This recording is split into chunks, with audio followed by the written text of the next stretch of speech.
50대 중증 발달장애인 임종훈 씨. 임 씨는 지난 2020년 21대 총선에서 보조인과 함께 기표소에 들어가려다 현장 사무원에게 제지를 당했습니다. 같이 왔던 사람은 거기 바깥에 좀 나가 있더라고.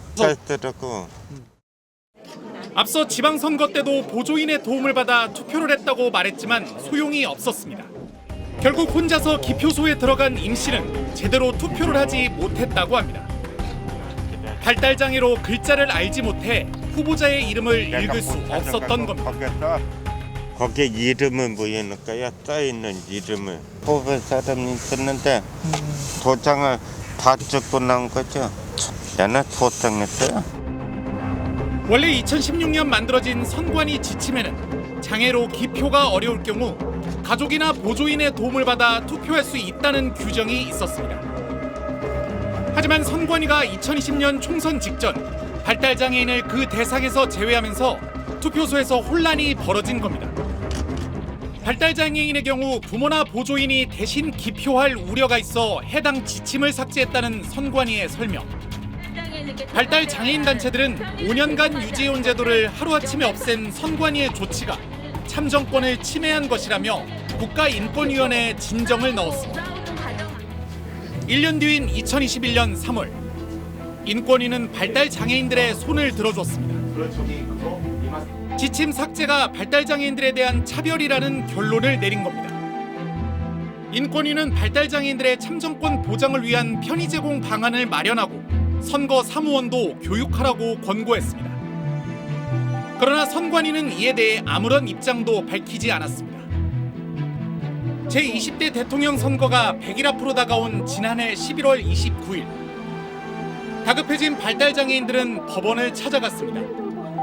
일단 대선 때만이라도 투표권을 보장받을 수 있게 해달라며 법원에 긴급구제를 요청한 겁니다. 제22대 대통령 선거가 100일 앞으로 다가왔습니다. 신청민을 비롯한 발달장애인 유권자는 20만 명이 넘는다고 합니다. 이들이 원하는 것은 아주 분명합니다. 저도 말고 덜도 말고 좀처럼만 투표하는 겁니다. 꿈쩍도 않던 선관위는 1월 말이 돼서야 장애 유형과 무관하게 투표 보조를 지원한다는 내용의 수정 지침을 법원에 제출했습니다. 그리고 2월 24일 법원은 선관위가 해당 지침대로 투표 보조 지원을 하라며 조정 결정을 내렸습니다. 대선에 불과 2주 남긴 시점이었습니다. 발달 장애인들이 다시 투표 보조를 받을 수 있게 됐지만 논란이 가신 건 아닙니다. 현행 공직선거법은 시각장애와 신체장애를 투표 보조를 받을 수 있는 장애 유형으로 명시하고 있습니다. 발달 장애는 빠져 있습니다. 더 나아가 애초 이 사태를 불러온 원인, 기표소에 함께 들어간 투표 보조인이 발달 장애인의 투표에 영향을 미칠 수 있다는 점도 여전한 논란거리입니다. 이 때문에 가족이나 보조인 대신 공식적으로 발달장애인의 투표를 도와줄 공적 조력인을 배치하는 방안도 제시되고 있습니다. 저희가 이야기하는 공적 조력인은 선관위 직원이 그걸 지원할 수 있어야 된다.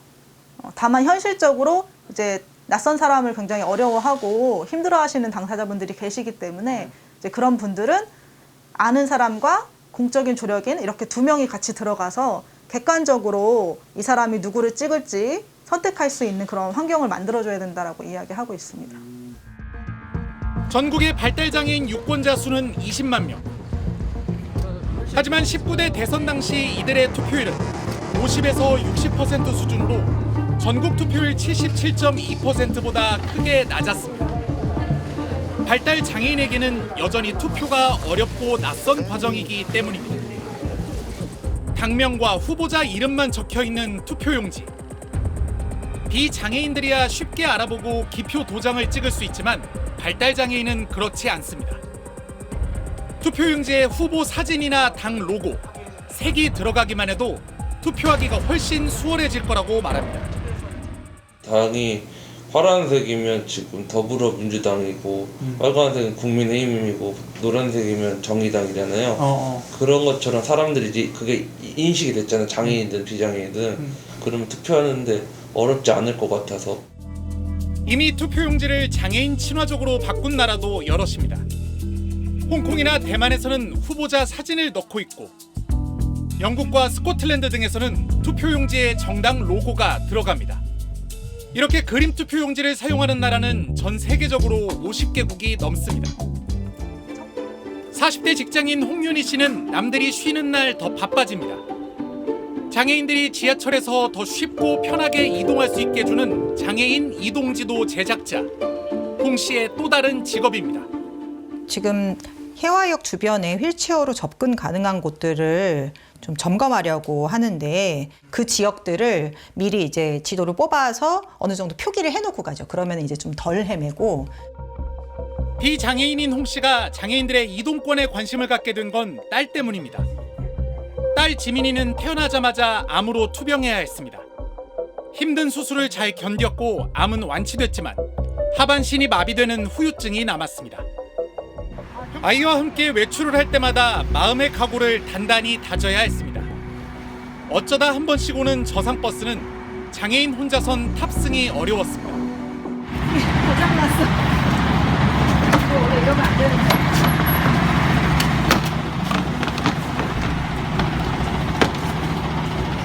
지하철에선 엘리베이터를 찾는 게 일. 엘리베이터도 휠체어 리프트도 없을 때 여기는 저기가 없다, 지민아. 아이를 둘러매고 계단을 내려가는 수밖에 없었습니다. 자동차보다는 버스와 지하철 등 대중교통을 타는 걸 좋아한 딸. 홍윤희 씨는 아예 딸과 같은 장애인들을 위해 지하철 환승지도를 만들기로 결심했습니다. 협동조합을 설립해 자원봉사자 200명과 함께 지하철 곳곳을 파악하며 다닌 지 3년. 2017년 유동인구가 많은 18개 역을 대상으로 시작된 지도 제작은 2020년 서울 시내 53개 역 256개 구간의 환승지도를 만드는 것으로 끝을 맺었습니다. 지하철역에 그 아이돌 스타들 생일 광고 많이 하잖아요. 그걸 보러 다닌다고 오늘 나 여기 다 돌고 올 거야 이렇게 말을 하는 거예요. 잘못해가지고는 뭐 바퀴가 끼면 어떡하니 뭐 굉장히 걱정을 하고 이랬거든요. 그런데 이제 저희 아이가 걱정하지 마 엄마가 만든 지도가 있잖아 이렇게 얘기를 하는데 그 얘기 듣고 굉장히 좀 뿌듯했고요. 그러나 장애인들이 마주한 현실은 여전히 험난합니다. 전신마비 장애인 고경호 씨. 활동 지원사가 없인 잠자리에서 일어날 수도 물 한 잔도 제대로 마실 수 없습니다. 현재 사회복지사 자격증 시험을 준비 중인 고 씨는 용인시 자택에서 서울 송파구의 교육시설까지 수업을 들으러 다니고 있습니다. 수업 시작 시각은 오후 1시. 고 씨는 오전 10시 반부터 출발 채비를 마쳤습니다. 지하철역으로 가기 위해 장애인 콜택시를 부릅니다. 감사합니다. 농장센터 전화였습니다. 네, 여기 집에서요. 예, 그 우리역 6번 출 가려고 하거든요. 지금 뭐 좀 대기자 많으신가요? 지금 현재는 좀 많이 있으세요. 아, 그래요. 네, 알겠습니다. 좋은 하루 되세요. 오늘 콜택시를 찾는 사람이 많다는 말에 마음이 급해진 고경호 씨. 전화를 끊자마자 바로 집 밖을 나섭니다. 아파트 바로 앞에 버스 정류장이 있지만 그대로 지나쳐갑니다. 용인시에 도입된 저상 시내버스는 20여 대 남짓. 차라리 없다고 생각하는 게 마음이 편합니다. 저상버스가 별로 없어가지고요. 제가 원할 때 탈 수가 없고 일단 제일 확실한 교통수단을 선택하다 보니까 다행히 10분 만에 택시가 잡혀 가던 길을 멈추고 곧장 택시에 탔습니다. 콜택시를 타고 도착한 곳은 분당선 오리역 6번 출구함. 열정거장을 타고 복정역까지 가야 합니다. 장애인 콜택시를 타고 목적지까지 가지 않고 지하철로 갈아탄 것도 다 이유가 있습니다. 택시를 잡았으면 송파 쪽까지 가시지 왜 내려서 지하철 타실까? 그러니까 그게 궁금하더라고요. 대부분 콜택시들이 그 지역 외에 시외로 나가면 좀 잘 안 걸려요. 불확실성이 있으면 또 지각의 확률이 커지고 그러니까 확실한 수단으로 이제 선택하다 보니까 그렇게 되는 거예요. 복정역에서 내려 8호선으로 환승하러 가는 길. 휠체어 리프트도 있지만 고경호 씨는 무조건 엘리베이터만 이용합니다. 쭉 내려갈 때 좀 뒤뚱뒤뚱 흔들리고 내려가니까 아무래도 불안하죠. 리프트는 이렇게 물살 센 강에 뗏목에 있는 느낌이고 그 정도예요. 예, 아무래도 다 뚫려 있고 옆에가 사방 다 뚫려 있고 제가 운전을 직접 해서 올라가야 되는데 그게 운전이 미숙하면 앞으로 치고 나가면은 떨어지잖아요. 한 정거장을 더 타고 장지역에 도착했습니다. 목적지로 가려면 버스를 한 번 더 타야 합니다. 그런데 버스를 탈 때면 주변 사람들에게 눈치가 보여 늘 마음이 편치 않다고 합니다. 정차를 좀 해가지고 운전기사분이 오셔서도 그런 거 다 작동하고 저를 앉혀줘야 되니까 이 좀 대기 시간이 걸리잖아요. 아무래도 이제 좀 다들 낯선 광경이니까 쳐다보기도 하고 그리고 자기가 이제 시간이 급한 사람들은 당황하는 표정도 있고. 두 정류장을 지나 버스에서 내렸습니다. 도착 시각은 12시 50분. 10시 반에 출발했는데 교통수단 3개를 갈아타며 2시간 20분이 걸렸습니다. 이 장애인에게는 버스 한 번 갈아타고 1시간 20분이면 올 수 있는 길입니다. 장애인들은 20년 넘게 이동권을 보장해달라며 애타게 호소해왔습니다. 지난달 22일 지하철 3호선 충무로역. 문이 열리자 목에 피켓을 단 장애인들이 줄지어 안으로 들어섭니다. 출근 시간, 비좁아진 객실 여기저기선 불만의 목소리가 터져나옵니다. 왜 자꾸 왜 계속 뱉었지 이걸 막아야 되는 거 아니에요?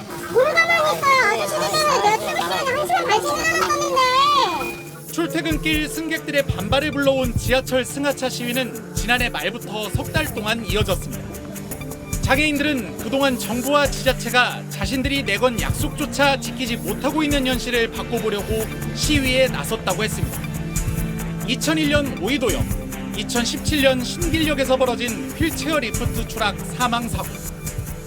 이명박, 박원순 당시 서울시장은 모든 지하철역에 엘리베이터를 설치하겠다고 여러 차례 약속했습니다.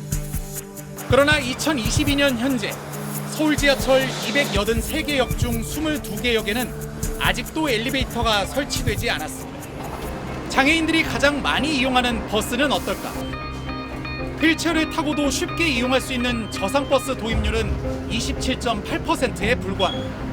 2020년 목표치 42%에 턱없이 부족한 수준입니다. 저상버스가 가장 많은 서울조차도 도입률이 57.8%에 그치고 있습니다. 탈 때는 저상버스가 있지만 환승되는 공간을 가면 저상버스가 없고 그러다 보니까 이걸 매번 기억하기도 힘들고 그때그때 하기 힘드니까 사실 저상버스가 저는 제가 볼 때는 완전히 100% 도입하지 않으면 사실 장애인들이 저상버스 이용하기 힘들어요. 성빈아, 밥 먹어. 성빈아, 밥 먹어. 밥. 성빈이는 올해 17살이지만 아직 엄마가 밥을 먹여줘야 하는 발달장애 청소년입니다. 오늘은 성빈이가 다니는 특수학교인 서울 강서구 서진학교의 개학일입니다. 엄마는 틈나는 대로 학교에서 조심해야 할 것들을 일러줍니다. 오늘 엄마가 말했지? 2학년 2반 친구 꼬집으면 안 돼. 응? 알았지? 3년 전 일반 학교에 다닐 때만 해도 학교 생활에 적응하지 못했던 성빈 군은 서진학교에 다니고 난 뒤 웃는 날이 많아졌습니다. 서진학교와 같은 특수학교에선 발달장애를 겪는 학생들의 교과과정, 체육활동, 심리 상태까지 세심하게 배려하는 전문적인 시스템이 갖춰져 있기 때문입니다. 우리 애들은 밥 먹는 거, 숟가락질 하는 거, 걷는 거, 뛰는 거, 계단에서 내려오는 거 이런 거 하나하나가 교육이거든요. 그런 것들을 다 이렇게 발전시켜주고 승화시켜주고 일반 학교 다닐 때는 자존감이 많이 떨어졌어요. 일반 학교에선 행여 괴롭힘을 당하지는 않을까 늘 걱정이 앞섰지만 서진학교 진학 후 성빈이는 물론 가족들까지 마음의 안정을 되찾을 수 있었습니다. 하지만 이런 특수학교 하나가 만들어지기까지 그 과정은 결코 순탄치 않았습니다. 현재 강서구 서진학교 자리는 원래 폐교된 초등학교 부지였습니다. 이곳에 특수학교를 짓겠다는 계획이 처음 수립된 건 2013년. 하지만 특수학교가 들어서면 집값이 떨어진다는 주민 반대에 밀려 3년 동안 삽 한 번 뜨지 못했습니다. 2017년 9월 거세지는 주민들의 반발 속에 특수학교 설립을 논의할 토론회가 열렸습니다. 한방병원이냐 특수학교냐, 주민과 학부모들은 팽팽히 맞섰습니다. 한방의료특구로 지정하여 지역경제 활성화에 활용해야 된다, 이런 말. 학부모들은 특수학교 설립을 허락해달라며 무릎까지 꿇었지만 돌아온 건 야유였습니다. 주민 여러분께 여기 무릎 꿇고 저희가 학교를 짓게 해달라고 사정하겠습니다.